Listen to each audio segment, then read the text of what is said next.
आजकल की स्ट्रेस भरी लाइफ में अगर आप स्ट्रेस से परेशान हैं, अनिद्रा से परेशान हैं या फिर आपका बच्चा पढ़ता है उसे याद नहीं होता है, याददाश्त कमज़ोर है, कुछ भी याद करते हैं भूल जाता है, तो उन सब से बचने के लिए बहुत ही कारगर औषधि है ये शंखपुष्पी का पौधा है। शंखपुष्पी का आपने कभी न कभी नाम जरूर सुना होगा। मार्केट में आपको इसके तेल, सिरप, कैप्सूल्स तरह तरह के रूपों से बिकते हुए देखने को मिल जाता है। लेकिन समस्या इस बात की है, शंखपुष्पी पहचान नहीं पाते हैं लोग। बहुत से लोग अपराजिता को भी शंखपुष्पी कहते हैं। मैंने पहले भी इसके विषय में वीडियो अपलोड किए थे, वहाँ पे बहुत से लोग अपराजिता को शंखपुष्पी बोल रहे थे। एक घास होती है लतानुमा, उसे भी शंखपुष्पी बोलते हैं, जबकि शंखपुष्पी का पौधा इस तरह से जमीन से चिपका हुआ, फैला हुआ इस तरह से होता है, जिसमें सफेद रंग के, गुलाबी रंग के फूल होते हैं। लेकिन इनको पहचानना बहुत ही आसान है। एक तो ये इस तरह से रोड के किनारे उगे हुए होते हैं। सफेद रंग के फूल आपको दूर से देखने को मिल जाएंगे, लेकिन इन्हें ढूंढना आपको सुबह के समय, शाम के समय अगर आप ढूंढने जाएंगे तो आपको ये सफेद रंग के फूल नहीं दिखेंगे। ये फूल सुबह दोपहर में लगभग 12 बजे तक रहते हैं। उसके बाद ये धीरे धीरे बंद होना शुरू हो जाते हैं। अगर एक बार बंद हो गए तो इन्हें ढूंढ पाना बड़ा मुश्किल हो जाता है, क्योंकि ये पत्ते ऐसे बहुत छोटे छोटे होते हैं, बिल्कुल जमीन में चिपके हुए होते हैं। दूर से देख पाना बड़ा मुश्किल हो जाता है। जब तक इनमें फूल खिला हुआ है, बड़े आराम से आप इनको रोड के किनारे, जो सूखे स्थानों पे पहचान सकते हैं। रोड के किनारे गंदगी होती है, वहाँ से आप इनको मत प्रयोग करिए। यहाँ से इन पेड़ों को उखाड़ के अपने गार्डन में जगह दीजिए, साफ सुथरी जगह पे लगाइए।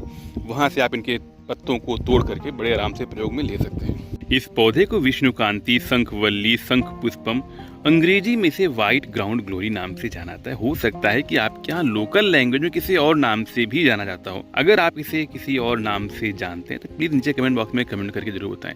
अगर आपने कभी इसका प्रयोग किया है वो भी आप नीचे कमेंट बॉक्स में कमेंट करके जरूर बताएं, जिससे और लोगों को भी मदद मिल सके, वो कैसे प्रयोग कर सकते हैं और उन्हें कैसे लाभ मिल सकता है। आयुर्वेद में शंखपुष्पी के जड़, फूल और रस का प्रयोग औषधि के तौर पर ज्यादा होता है। दिमाग से जुड़ी हुई किसी भी तरह की समस्या हो, चाहे वो फिर स्ट्रेस की हो, चाहे वो अनिद्रा की हो, चाहे वो मिर्गी की हो, चाहे वो अवसाद रहने की हो, किसी भी तरह की समस्या में शंखपुष्पी का प्रयोग बहुत ज़्यादा किया जाता है। इसके साथ ही साथ बहुत सारे और भी शंखपुष्पी के प्रयोग जो कि इस वीडियो में हम आगे भी बात करने वाले हैं उस पर।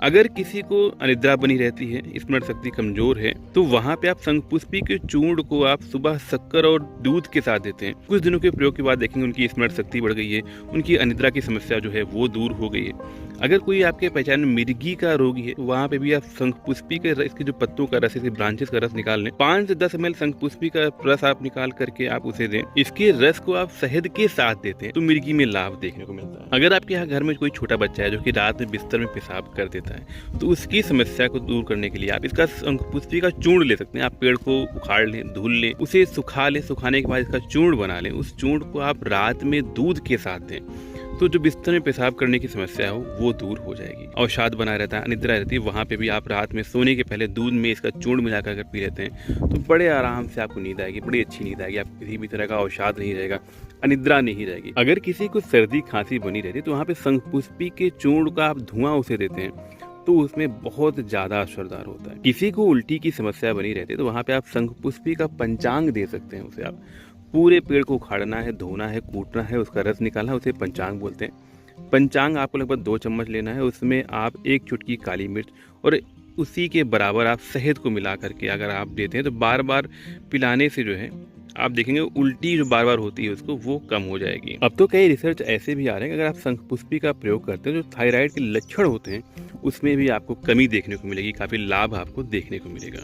अगर आपके बच्चों में एकाग्रता की कमी है, एक याददाश्त की कमी है, तो वहाँ पे भी आप इसका प्रयोग कर सकते हैं। किसी का पेट खराब रहता है, अपच बनी रहती है, कुछ भी खाते हैं पचता नहीं है, वहाँ पे भी शंखपुष्पी के रस को अगर आप सुबह सुबह देते हैं, कुछ दिनों के प्रयोग के बाद देखेंगे उनकी अपच की समस्या, पेट से जुड़ी हुई समस्याएं दूर हो जाएंगी।